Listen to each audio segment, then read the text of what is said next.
السلام علیکم ورحمۃ اللہ وبرکاتہ۔ ساتھیوں، ہم نومبر کے آخری ہفتے میں چل رہے ہیں۔ آئندہ ماہ 10 دسمبر کو دنیا بھر کے سب سے بڑے انعام نوبل انعام سے کئی شخصیتوں کو نوازا جائے گا۔ ہم اس نوبل انعام کے بارے میں کچھ جان لیں۔ دنیا کا سب سے بڑا انعام نوبل پرائز۔ نوبل پرائز کو الفریڈ نوبل کی یاد میں دیا جاتا ہے۔ یہ انعام ہر سال 10 دسمبر کو دیا جاتا ہے۔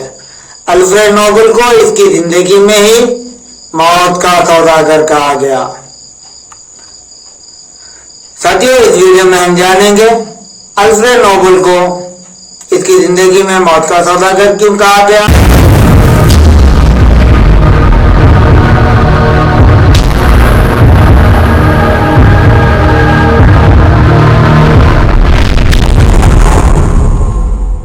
الفریڈ نوبل 31 اکتوبر 1833 عیسوی کو اسٹاک ہوم، سویڈن میں پیدا ہوئے۔ ان کے والد کا نام ایمانوئل نوبل، ماں کا نام کیرولین تھا، جو کہ پتھروں اور چٹانوں کو توڑنے کا کام کیا کرتے تھے تاکہ راستے بنائے جا سکیں۔ سویڈن میں کام نہ ملنے کی بنا پر 1850 عیسوی میں وہ روس کے شہر سینٹ پیٹرز برگ آ گئے اور جہاں انہوں نے روس کی حکومت کے لیے گن پاؤڈر بنانے والی ایک فیکٹری قائم کر لی۔ ساتھیوں، گن پاؤڈر دراصل ایک ایسی دھماکو شے ہے جو کہ راستہ توڑنے کے لیے استعمال کی جاتی تھی۔ 1850 عیسوی میں جب یہ روس پہنچے تب روس ایک جنگ میں مبتلا تھا، جس حکومت روس کو لڑنے کے لیے گن پاؤڈر کی ضرورت تھی، جس کا انہوں نے فائدہ اٹھایا۔ الفریڈ نوبل کی پڑھائی کے لیے اساتذہ کو مقرر کیا گیا جنہوں نے ان کی تربیت کی، جن سے الفریڈ نوبل نے انگریزی اور فرینچ زبان کے ساتھ کیمیا پر بھی عبور حاصل کر لیا اور مزید تعلیم کے لیے امریکہ بھیجے گئے۔ امریکہ میں تعلیم مکمل کرنے کے بعد وہ پیرس پہنچے اور نائٹروگلیسرین کے بارے میں معلومات حاصل کی۔ نائٹروگلیسرین ایک ایسا دھماکو مادہ ہے جو کہ گن پاؤڈر سے زیادہ طاقتور ہے، لیکن اس دھماکو مادے کو ایک جگہ سے دوسری جگہ لے جانا ناممکن تھا۔ الفریڈ نوبل نائٹروگلیسرین کی معلومات حاصل کرنے پیرس پہنچے۔ اس دوران روس کی جنگ ختم ہو چکی تھی اور روس کو گن پاؤڈر کی ضرورت باقی نہ رہی، جس کی بنا پر الفریڈ نوبل کے والد اپنا کاروبار سمیٹ کر اپنے وطن اسٹاک ہوم واپس ہوئے۔ الفریڈ نوبل بھی نائٹروگلیسرین کی معلومات لے کر اپنے شہر واپس ہوئے اور تجربات شروع کیے، جس میں ان کے بھائی اور والد بھی مدد کیا کرتے تھے۔ 3 ستمبر 1864 کو ایک تجربے کے دوران ناگہانی دھماکے کی وجہ سے ان کے بھائی کی موت ہو گئی، جس کے بعد سویڈن کی حکومت نے شہر میں تجربہ گاہ جاری رکھنے پر امتناع عائد کر دیا اور ان کے والد نے بھی تجربہ گاہ میں کام کرنے سے منع کر دیا۔ نوبل نے شہر کے باہر ایک تجربہ قائم کی اور اپنے تجربات جاری رکھے۔ آخر کار انہیں کامیابی ملی۔ انہوں نے نائٹروگلیسرین میں سلیکا ملا کر ایک آمیزہ یا پیسٹ تیار کرتے ہوئے اس کو محفوظ کیا اور کسی بھی شکل میں ڈالنے کے قابل بنایا۔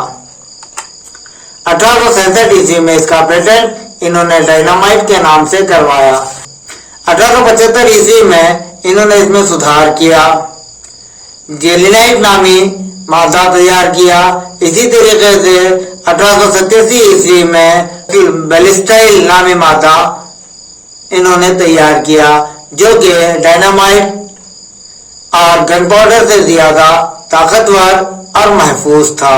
ڈائنامائٹ کی مانگ مختلف ممالک سے بڑھنے لگی، جس کی وجہ سے انہوں نے 20 سے زائد ممالک میں اپنی فیکٹریاں قائم کر لی۔ الفریڈ نوبل کے مطابق اس کا استعمال انسانی مدد کی اور انسانیت کے لیے ہونا تھا، لیکن اس کا استعمال انسانیت کے خلاف اور جنگوں میں زیادہ ہونے لگا۔ اسی دوران